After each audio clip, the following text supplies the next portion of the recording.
Доброе утро, StopGame! В эфире Инфакт.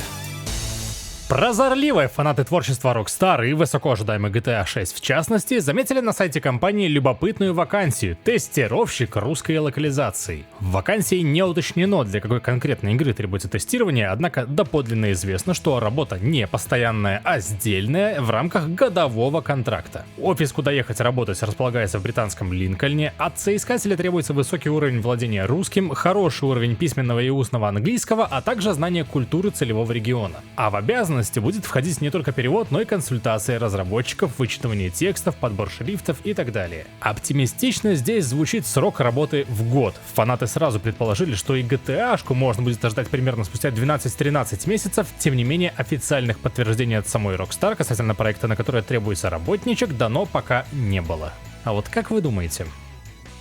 Возможно ли кардинально перевернуть свою жизнь за всего лишь одну неделю? Скажу больше, образовательная платформа Skillbox предлагает уложиться в 5 дней. Прямо сейчас запускается бесплатный 5-дневный мини-курс по языку программирования Java. На этом языке пишут приложения для крупных корпораций, создают интернет-магазины, облачные решения и, что самое интересное, игры. Майнкрафт, помните еще? Вот, начинал с Java. Мини-курс практический, и поэтому на выходе преподаватели Skillbox гарантируют ученикам кладезь знаний с множеством полезных материалов, видосами, общением с мастерами и финальным вебинаром, но и оперативное наполнение стартового портфолио. Вы сможете написать собственного телеграм-бота, программу для обработки файлов и чат на фреймворке Spring. Требуемый уровень знаний нулевой. Можно приходить совсем свежим и зеленым и уже на месте решить для себя, нравится ли эта сфера IT, интересно ли изучать конкретно Java и, если да, в каком направлении делать первые шаги навстречу будущей карьере. Традиционно для наших зрителей, желающих приобщиться и испытать себя на курсе, Skillbox подарит год обучения английскому языку, 5 полезных чек-листов и статей, помогающих получше вникнуть в профессию программиста, а также сертификат на скидку на любой курс платформы размером в 10 тысяч рублей. Запись на бесплатный мини-курс ищите по ссылке в описании, либо сканируйте QR-код, что видите на экране. А мы возвращаемся к игровым новостям.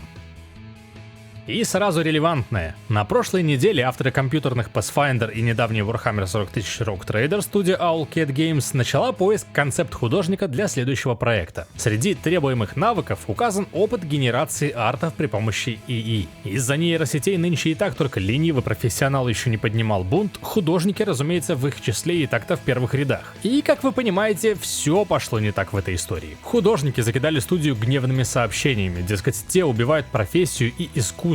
В ответ совокоты заявили, что сгенерированный арт будет использоваться исключительно в этапах предшествующих концептуализации, например, для поиска вдохновения или координации видения перед началом работы, и пообещали, что ни один сгенерированный арт уж точно не просочится в финальный билд игры. Типа успокоили, да? Конечно же нет, и ответом стала лишь еще одна волна негодования художников за то, как студия собственноручно срезает возможность молодым художникам учиться как раз-таки на том, что компания предлагает заменить нейросетями. Одна из цитат: «Мы будем красть чужой труд лишь на стадии концептов». Не такое хорошее оправдание, как вам кажется. Конец цитаты одного из подобных твитов. А как вам кажется, кто здесь менее прав?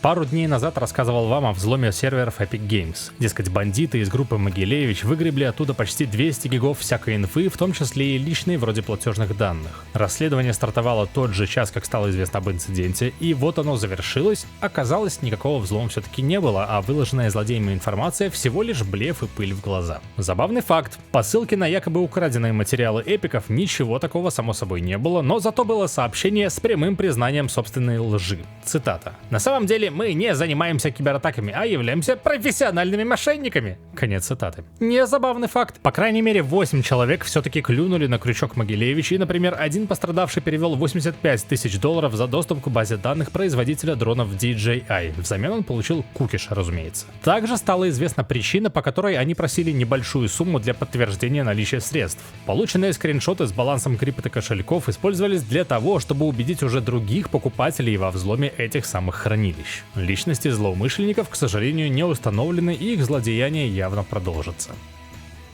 А вот авторы Alan Wake 2 идут путем добродетели. Уже завтра в игру влетит заплатка, значительно улучшающая производительность на карточках GTX 10 серии. Канал Digital Foundry получил доступ к патчу загодя и уже хорошенько протестировал проект на старых железяках. Выжимку самого важного и само видео отыщите по ссылке из описания, но если вкратце, это вроде как, цитата, «все меняет». 1080 Ti тянет игру с VRR и 60 кадрами, 1080 просто и 1070 работают достаточно стабильно, однако 1060 с справляется не ахти и даже близко к стабильным 30, к которым подползти ей не удается. Ну а более современное железо стало справляться с игрой тоже стабильнее. Весьма похвальное желание сделать игру еще доступнее даже спустя столько времени.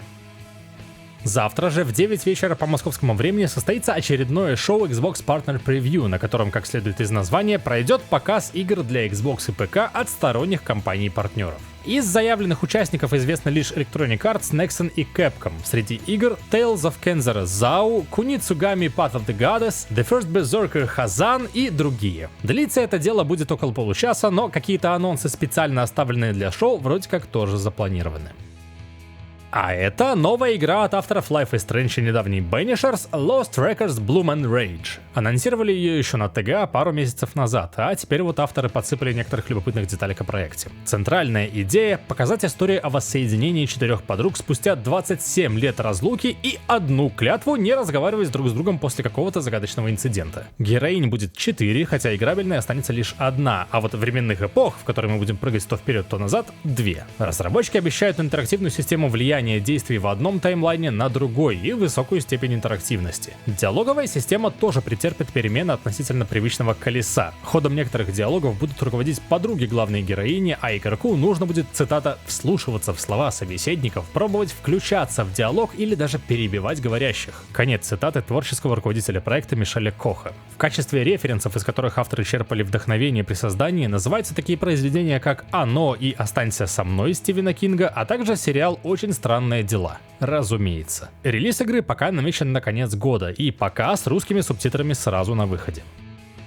А как вам такое? Кооперативная игра по Mass Effect 3 на 4, рассчитанная на реиграбельность с разными сюжетными и геймплейными исходами ранее принятых решений, с прокачкой, кастомизируемыми способностями, с побочными миссиями на лояльность с дополнительными улучшениями. Можно играть за Лиару, Тали, Рекса, Гаруса и, конечно же, за командора Шепарда. И это настольная сюжетная игра. Картинок пока нет, есть только официальный арт. Называется Mass Effect The Board Game Priority Hagelas. Создавать игру будет компания Modiphius Entertainment, авторы The Elder Scrolls 5 Skyrim The Adventure Game и Fallout The Role-Playing Game, а главными геймдизайнерами выступили Келвин Вонг и Эрик Лан. Последний разрабатывал настолку по Bloodborne. Релиз настольной Mass Effect намечен на 24 год. Как ни странно, краудфандинг, по крайней мере пока, не упоминается. А еще вчера случился релиз польской ролевой игры The Taumaturg, и на нашем сайте stopgame.ru уже есть ее текстовый обзор за авторством Катерины Краснопольской. Рядышком вы найдете обзор ремейка Brothers: A Tale of Two Sons от Алексея Лихачева, а еще Константин Неклюдов, также известный как Тин, выпустил свеженькую кек-нарезку по мотивам недавних стримчиков.